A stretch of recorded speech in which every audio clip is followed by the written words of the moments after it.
Captain Elias Morgan stood in the center of a chamber that did not feel real. The floor beneath him glowed like liquid glass, reflecting the stars outside the transparent walls. Great pillars stretched high, carved with strange runes that shimmered faintly, alive with energy. The air was heavy with perfume, a mix of flowers and metallic spice, foreign and overwhelming. And at the far end of the chamber sat the most powerful being in the Zarathi Empire, Queen Seraphira. She was tall, taller than any human Elias had ever seen. Her skin shimmered with shades of silver and violet, changing slightly with every movement. Her eyes were like molten gold, sharp and bright, and her crown was not of metal but of living crystal that pulsed in rhythm with her heartbeat. The queen was beautiful in a way that made Elias uneasy, for there was something both mesmerizing and terrifying about her.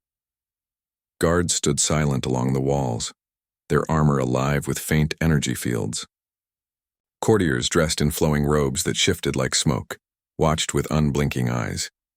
Everyone in that vast hall was waiting for the same thing, the queen's words. Elias straightened his shoulders. He was not here by choice. His ship had been intercepted at the edge of Zarathi space, and he had been summoned, no, commanded, to appear before the queen herself.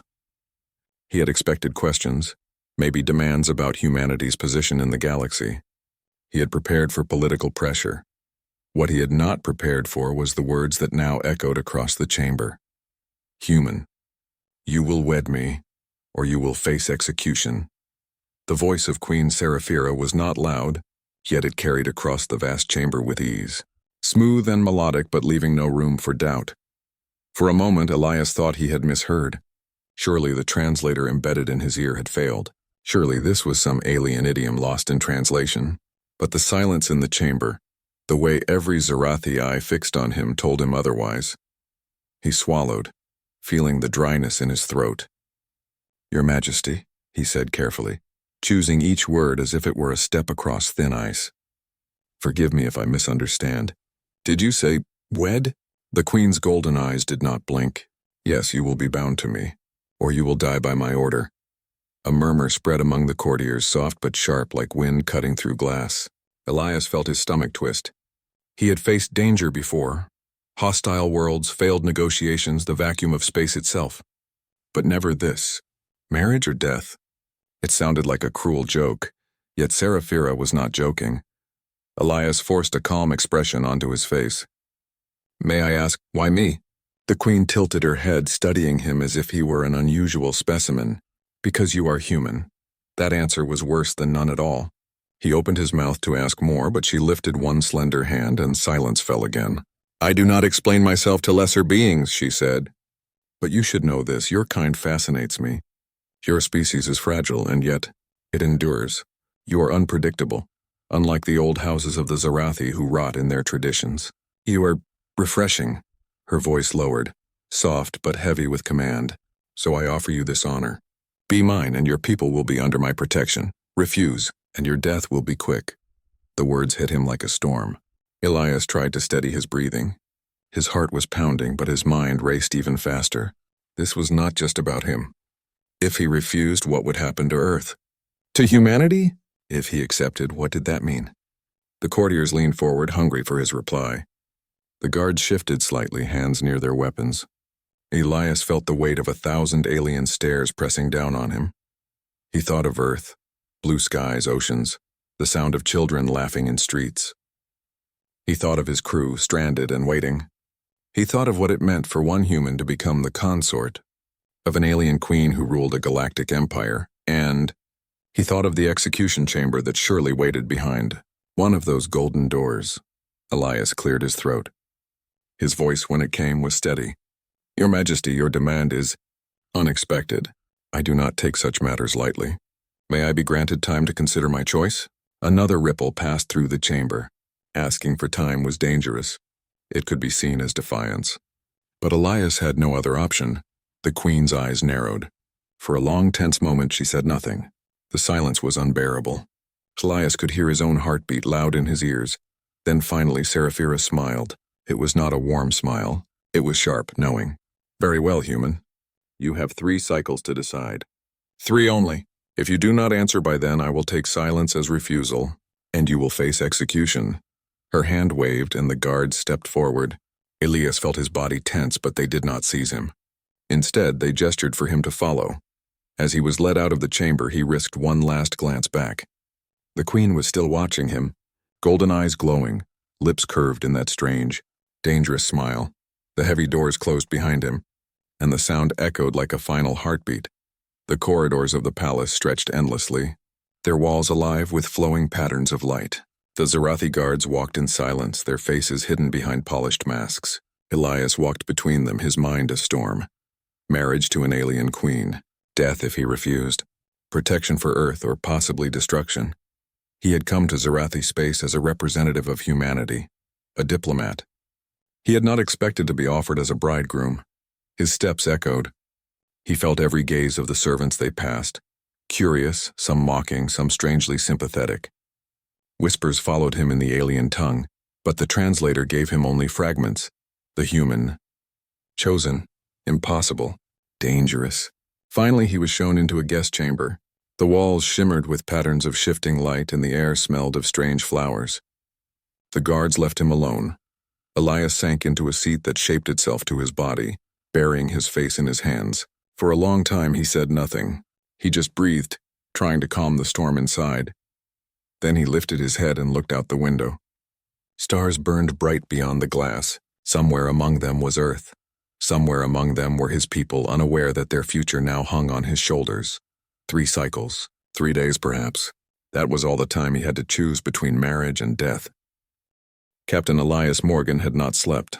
The alien bed beneath him adjusted to his body, shifting its surface to match his weight and form, but sleep never came. His mind was too restless, too heavy with the impossible ultimatum the queen had given him. Marry her or die. He turned his head toward the wide window. The palace floated above a world of shimmering oceans and crystalline mountains. From this height, the planet looked peaceful, glowing in the soft light of its twin suns. But Elias could not find peace. He was trapped far from Earth, and every hour brought him closer to a decision that would decide not only his life, but possibly the fate of humanity. He rubbed his eyes, then forced himself up. Worrying would change nothing. He needed information. He needed to understand why Queen Seraphira, ruler of one of the greatest empires in the galaxy, would demand marriage with a single human diplomat. The watchful servant, a soft chime sounded, and the door to his chamber slid open. A servant entered, carrying a tray of food. The servant was tall and thin, with skin the color of pale stone and eyes like polished steel. Their clothing was simple but elegant. They placed the tray on a low table without speaking. The food glowed faintly, fruits that shimmered like glass, bread that steamed with a sweet aroma, and a cup filled with liquid that sparkled like stars in water. Elias stood. "Thank you," he said politely. The servant bowed slightly. Their eyes flicked to the guards outside the door, then back to Elias. Then, to his surprise, they whispered, "You should not have asked for time." "The court will see it as weakness," Elias froze. He had not expected honesty from anyone in this palace. "Then what should I have done?" "Agreed at once?" The servant gave a small, sad smile. "Perhaps, or perhaps not. In the Zarathi court, there is no safe choice. Only clever ones." Before Elias could ask more, the servant slipped away, leaving the tray behind. The door closed, and he was alone again. But the words stayed with him. No safe choice, only clever ones. Exploring the palace later, escorted by 2 guards, Elias was allowed to walk through the palace. The corridors stretched endlessly, decorated with flowing lights that moved like rivers. Tall windows revealed gardens of floating trees and glowing flowers. Strange animals drifted among them, their bodies half solid, half light. Courtiers passed by, dressed in shimmering robes, their faces calm but their eyes sharp with curiosity. Elias could feel their gazes on him. He was a curiosity, a rumor made real, the human chosen by their queen. As he walked, he listened. Whispers filled the air like smoke. The guard's translators did not catch everything, but enough reached him. Why him? A human. Fragile. The queen defies tradition. This could break the balance of the houses. The words repeated in different forms. Elias frowned. The courtiers were not simply shocked that their queen had chosen a human. They were worried. Some even sounded afraid. The gallery of history. The guards led him to a gallery filled with massive crystal walls. Within each crystal, images floated, memories, histories of the Zarathi Empire. One wall showed endless wars fought between noble houses. Another showed their great cities rising above the clouds. Another displayed the coronation of Seraphira herself. Elias stood before one crystal, watching as a younger Seraphira lifted the living crown above her head. The moment was grand but also tense. He saw nobles in the background, their faces proud but their eyes cold. "Do you admire our queen's glory?" A voice said. Elias turned. An older Zarathi noble stood nearby, tall and robed in deep red. His face was lined with silver markings that pulsed faintly. He studied Elias with open disdain. "She is impressive," Elias replied carefully. "Impressive, yes," the noble said, "but also reckless. Do you know what she has done, human?" Elias shook his head. "She refuses the noble houses. Tradition demands she choose a consort from one of us, from the old bloodlines. Yet she looks to you, a creature of a young species barely crawling among the stars. Do you think this is love?" The noble leaned closer. His golden eyes were cold. "It is war. She chooses you as a weapon, to break the chains of our traditions. And if you fail her, human, you will not only die, your entire species may burn with you."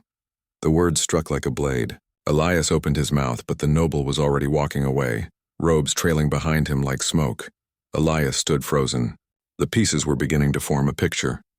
The queen's choice of him was not simple. It was a challenge to her own empire. The queen's confession. That evening Elias was summoned again to Seraphira's private chamber. The room was smaller, more intimate, filled with soft light and the scent of flowers. The queen sat on a raised seat, her crystal crown glowing gently. "You have walked my halls," she said, her golden eyes fixed on him. "What do you see?" Elias hesitated. "I see a court divided. Some fear your choice, some hate it." Seraphira's lips curved slightly. "Good, you are not blind." She rose and moved closer, her tall figure graceful. "The Zarathi Empire is strong, but it is also rotting. The noble houses cling to old ways. They would trap me in endless traditions, bind me to their stagnant bloodlines. I refuse." Her eyes glowed brighter. "I choose you because you are human. Your kind is unpredictable, adaptable. You are chaos, and chaos is what my empire needs." Elias felt his chest tighten. "You choose me not for who I am, but for what I represent." "Yes," she said simply. "You are a symbol, a gamble, and I always gamble high." She leaned closer, her gaze burning into him. "Do you understand now? This is bigger than you or me. This is about the future of two civilizations." Elias tried to hold her gaze, but his heart pounded. He was no longer just a man caught in an impossible choice. He was a piece in a game that spanned empires. Whispers of threat that night. Elias could not rest again. He paced his chamber, thoughts swirling. The queen wanted him because he was human, because humanity was new, unshaped, unbound by tradition. She wanted to use him as a weapon against her own nobles. But what if he refused? What if he failed? The noble's warning returned to him. "Your entire species may burn with you." Elias stared out at the stars, his reflection faint in the glass. He was one man, but he carried the weight of earth on his shoulders. A whisper echoed in his mind, the servant's voice from earlier. No safe choice. Only clever ones, yes, if he was going to survive. If he was going to protect Earth, he could not choose blindly. He would need to be clever, clever enough to outwit not only the queen, but her entire court. The warning in the garden. The next day, as Elias walked through the palace gardens, a figure appeared among the glowing flowers. It was the same servant who had spoken to him before. They looked around carefully, making sure no guards were near, then hurried to him. "You must be careful," the servant whispered urgently. "The queen's choice has enemies. If you delay too long, they may not wait for her judgment. They may end your life before you can decide." Elias frowned. "Why tell me this?" "Why help me?" The servant hesitated. Their steel-colored eyes softened. "Because I have seen empires rise and fall, and I believe your people may save ours, but only if you survive." Before Elias could respond, the servant disappeared into the shadows of the garden, leaving him with more questions than answers. The heavy truth. By the time Elias returned to his chamber, his mind was racing. The truth was clear now. The queen's demand was not about love. It was about power. She wanted him to be her symbol, her weapon against the nobles who would bind her. But that choice came with danger. If he accepted, humanity would be tied forever to the fate of the Zarathi Empire. If he refused, humanity might be crushed as punishment. 3 cycles. That was all the time he had. Elias sank into the alien chair, staring at the strange glowing fruit left untouched on the tray. He whispered to himself, his voice rough. No safe choice. Only clever ones. Captain Elias Morgan stood at the balcony of his chamber, looking out at the alien sky. The twin suns had set, and now the palace floated under a night filled with 1,000 stars. The strange gardens below glowed faintly, their flowers shining like lanterns. It should have been beautiful, but Elias could not feel peace. His thoughts circled like restless birds. The truth was clear now. Queen Seraphira did not want him for love. She wanted him because he was human, unpredictable, adaptable, a symbol of rebellion against the heavy chains of Zarathi tradition. Her nobles hated the choice. They wanted her to marry one of their kind, someone from the old bloodlines. By choosing him, Seraphira was defying them all. That meant Elias was more than just a man caught in a strange proposal. He was a weapon, and weapons were dangerous but also disposable. Elias clenched his fists. He had 3 cycles left to give his answer, but already he knew he could not simply say yes or no. Either path would destroy him, and maybe Earth too. He needed another way, a clever way. Facing the queen. The next day, Elias was summoned again to Seraphira's throne chamber. He walked between tall Zarathi guards, his heart steady but his mind sharp. The courtiers filled the vast room, whispering as he entered. All eyes turned toward him, some curious, some hostile, some cold as ice. The queen sat on her high throne, glowing crown alive with light. Her golden eyes fixed on him as if he were the only soul in the chamber. Human, she said, her voice smooth and commanding. Have you chosen? Elias bowed slightly. Not yet, Your Majesty. But before I give my answer, I must ask you something. A ripple of surprise passed through the court. No one questioned the queen so directly. But Elias stood firm. Seraphira raised an eyebrow. You may ask, why me? Elias said. Not humanity. Not Earth. Me. Of all people, why choose one man to stand beside you? Why risk your throne on someone so fragile? The hall grew quiet. Courtiers leaned forward. The guards tightened their grip on their weapons. It was bold, maybe even foolish, but Elias had to hear the truth from her own mouth. For a moment, Seraphira studied him. Then she rose slowly from her throne, each movement graceful and deliberate. She descended the steps until she stood close, towering over him, her golden gaze burning like fire. Because, she said, you are human. Your kind are not bound by old chains. You change, you adapt, you surprise. My nobles fear chaos, but I see its strength. I choose you because you represent the future my empire needs. Elias felt the weight of her words. She was not lying. But he also realized something. She did not see him as a man, but as a tool. He took a breath. His voice was calm but firm. If you want me to stand with you, then hear me clearly. I will not be a servant. If humanity joins your empire, it must be as an equal partner, not as a pet, not as a decoration for your throne. As equals, gasps filled the chamber. Courtiers hissed in outrage. One noble shouted, insolence. Another cried, the human insults the crown. But Elias stood tall.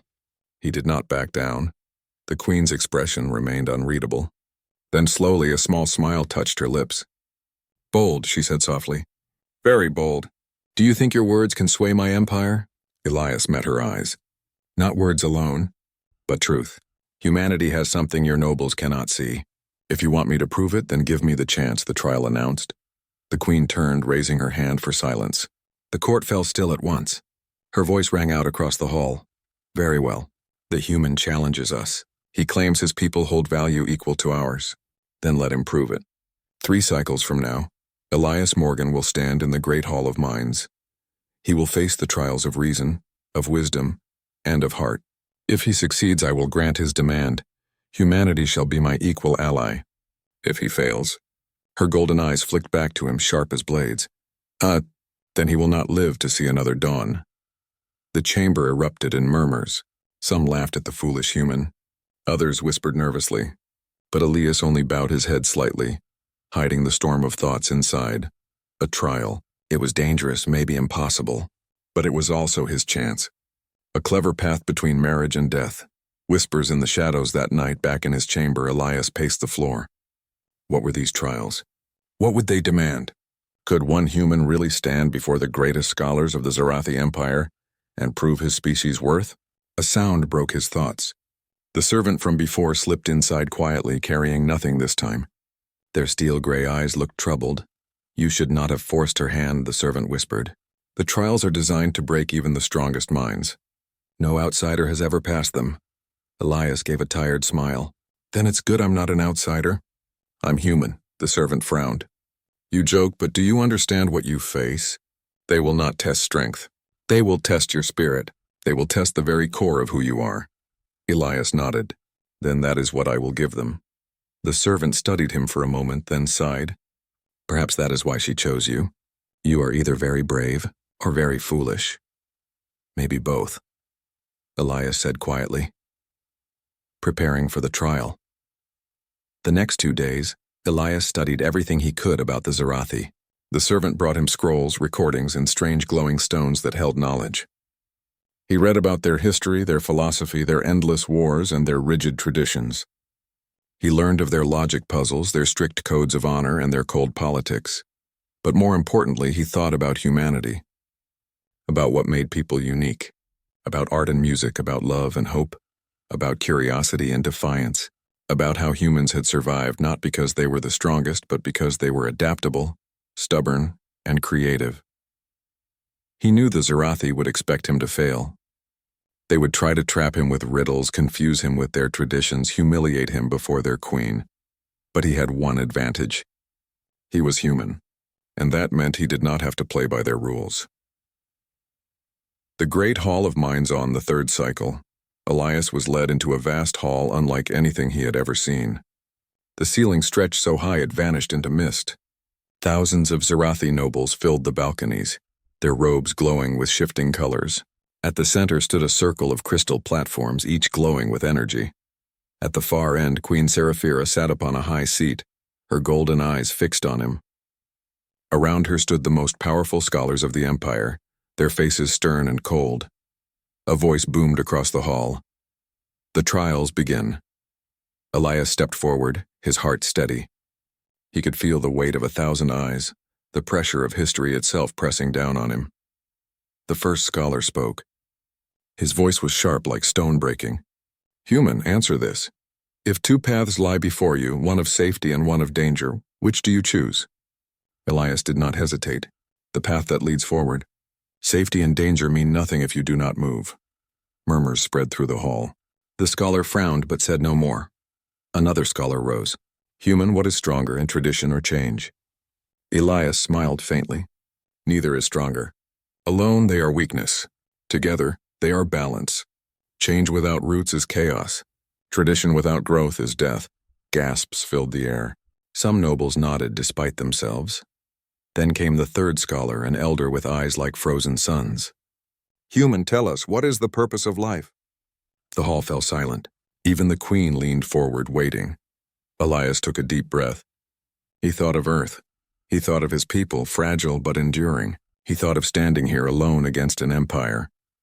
The purpose of life, he said slowly, is not to serve tradition, not to chase power. It is to create meaning, to love, to learn, to leave behind something greater than yourself. That is what makes life worth living. The silence stretched. Then slowly the hall erupted into voices, and shocked, angry, amazed. Some nobles shouted in outrage. Others whispered in awe. The Great Hall of Minds had never seen anything like it before. Captain Elias Morgan stood at the center, the crystal floor glowing beneath his feet. Thousands of Zarathi nobles filled the balconies above, their robes shimmering in waves of color. Some were curious. Some were hostile. Some had never before seen a human in their empire, and all eyes were fixed on him. At the far end of the hall, Queen Seraphira's golden eyes burned with intensity. She sat on her high throne, the crystal crown glowing brighter than ever. Around her stood the most learned scholars and philosophers of the Zarathi Empire, each more powerful and cunning than the last. They were the architects of logic, the keepers of wisdom, and Elias's opponents in a challenge that could decide the fate of Earth itself. Elias took a deep breath. He felt the weight of every eye, every whisper, and every expectation pressing down on him. This trial was not about strength, not about weapons, not about courage. It was about mind, spirit, and heart, and that was exactly where humanity had an advantage. The first challenge: logic and strategy. The first scholar, a tall figure with skin like polished bronze, stepped forward. Their voice rang clear across the hall. "Human, your species claims ingenuity. Then prove it. A problem is presented to you. A river divides two cities. Both need water, yet the river only flows to one side. How do you solve the conflict without spilling blood?" Elias looked around. Some nobles smirked, as if he could never answer such a challenge. But he focused. This was not just a test of logic, it was a test of perspective. He spoke clearly, slowly, ensuring every word carried weight. "I would not force one side to take all the water. Instead, I would build a system that shares it. Canals, reservoirs, channels. Both cities can have enough without conflict. And if disagreements arise, I would bring leaders together to discuss and plan, using dialogue, not violence." A murmur spread through the hall. Some Zarathi were impressed. Others shook their heads in disbelief. One scholar hissed, "A human thinks too simply." Elias ignored them. Simple solutions often worked best. The second challenge: moral reasoning. The next scholar, an elder with frozen silver eyes, raised a crystal tablet. Images projected from it, showing a planet torn by a dispute over limited resources. The scholar asked, "Human, which is just favor the stronger side or the weaker side?" Elias's mind raced. Strength or weakness? Power or fairness? His answer came naturally, born from humanity's history. "Neither," he said firmly. "Justice does not depend on strength. It depends on fairness. Both sides must share the burden, and the strong must help the weak. This is how societies endure, by protecting those who cannot protect themselves. That is justice." The hall was silent. Whispers grew louder. Some nobles muttered approval, others shock. How could a human dare speak with such certainty? The queen's eyes, however, glowed brighter. She nodded slowly as if signaling approval. The third challenge, creativity. The third trial was unlike the first two. The Zarathi elder projected a series of abstract shapes, impossible geometries, shifting in ways that defied physics. "Human," the scholar said, "interpret these patterns. Show us meaning where none exists." Elias studied the shapes. They twisted and turned, impossible structures defying logic. Most Zarathi would attempt mathematical explanations, but Elias knew humans had something the aliens often lacked: imagination. "These shapes," he said, "remind me of wind through the trees, rivers flowing in rain, the way light bends through water. They are not just shapes. They are movement, life and change. The pattern is not fixed, it is alive, like nature itself." A hush fell over the hall. Some nobles whispered among themselves. "No human could think like that," one said. "It is impossible." But Elias smiled faintly. He had proved one thing already. A human could think beyond rules, beyond rigid tradition. Creativity was a weapon the Zarathi had not anticipated. The fourth challenge: emotional insight. The next scholar was quiet, almost invisible. But when she spoke, the hall listened. "Human," she said softly, "you claim understanding. Show us empathy. A child is lost in a foreign world, frightened and alone. How do you comfort them?" Elias paused. It was a simple question, but one that revealed the heart of his species. He closed his eyes briefly, imagining his younger brother, lost in a busy city, terrified and crying. "I would sit with them," he said, voice calm. "I would listen. I would hold their hand, speak softly, and give them hope. I would not demand obedience. I would guide them with patience until they feel safe." Some nobles rolled their eyes, dismissing it as sentiment, but others leaned forward, intrigued. Even the queen's golden eyes softened slightly. Humanity, she realized, possessed emotional intelligence that the Zarathi often overlooked. The fifth challenge: persuasion. Finally, the last scholar stepped forward. Their tone was sharp, almost cruel. "Human, you have shown logic, morality, creativity, and empathy. But can you persuade us, an empire of thousands, to follow a new path? Convince us that humanity is worthy of equality with the Zarathi?" Elias looked around the hall, his mind gathering strength. He thought of Earth, of humans' resilience, of their ability to survive against impossible odds. He thought of the stories, the art, the music, and the courage that had carried them through countless trials. He lifted his voice, strong and steady. You see me and wonder why a human should matter. But listen carefully, we endure because we adapt. We survive because we learn. We thrive because we care. Strength is not in our weapons. It is in our minds, our hearts, our will. Humanity may be young, fragile, and small, but we have something your empire has forgotten.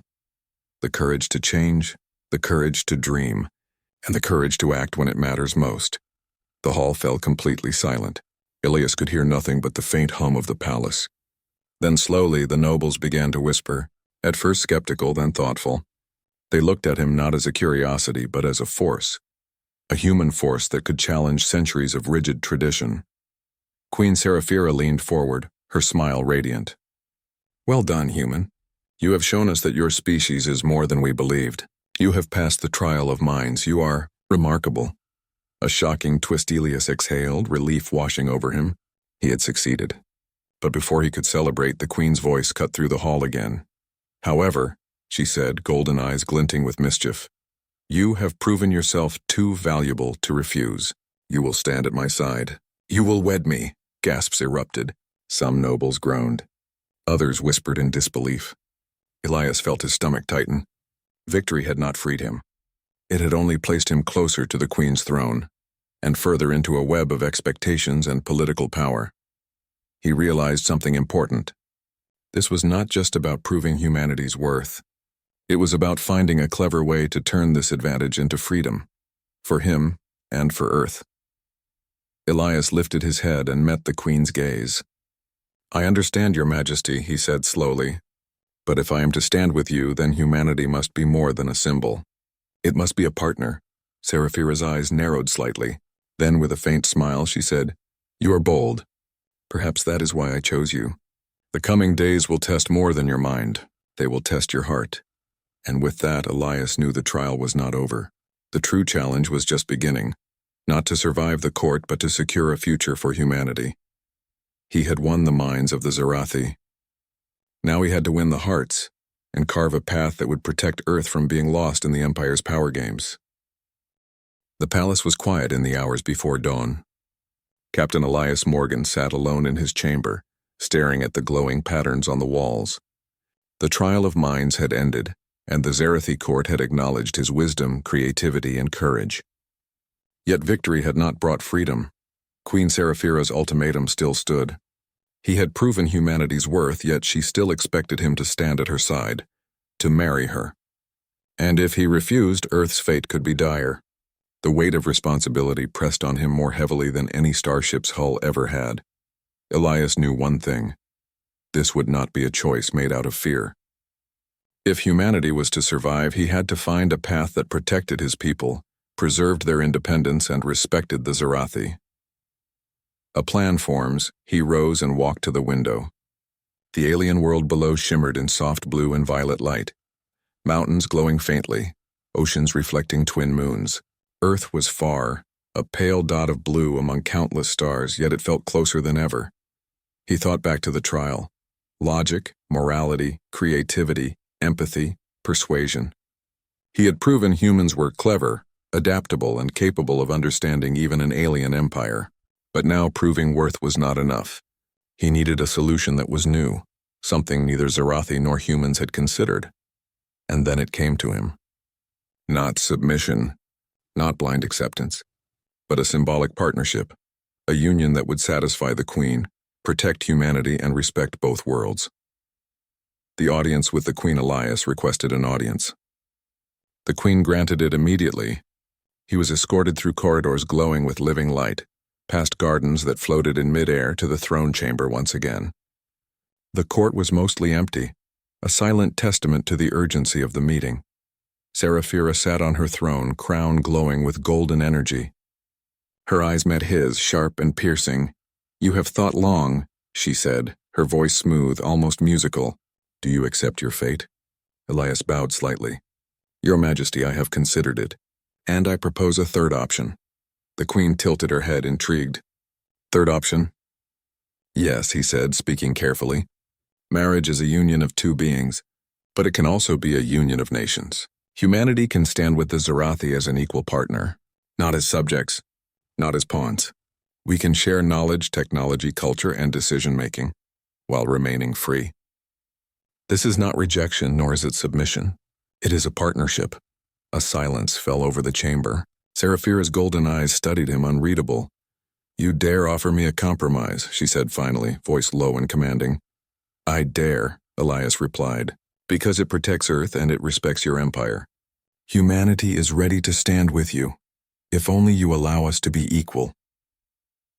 The Queen's deliberation, the chamber held its breath. Seraphira rose slowly, crown glowing brighter, light spilling across the hall like liquid gold. She circled Elias, watching him carefully as though weighing every heartbeat. "This is bold," she said softly, almost foolish. "The council will not understand." "They may not," Elias admitted, "but the choice is not theirs. It is yours and mine. Together we can find a path that strengthens both our peoples." For a long moment the Queen said nothing. Then she raised a hand and the chamber fell completely silent. "Very well," she said at last. "You have proven more than your species' mind. You have shown wisdom, courage, and vision. I accept your proposal. Humanity will stand as my ally, not my subject, and you, Captain Elias Morgan, will be the symbol of this union." Elias felt his chest lift with relief.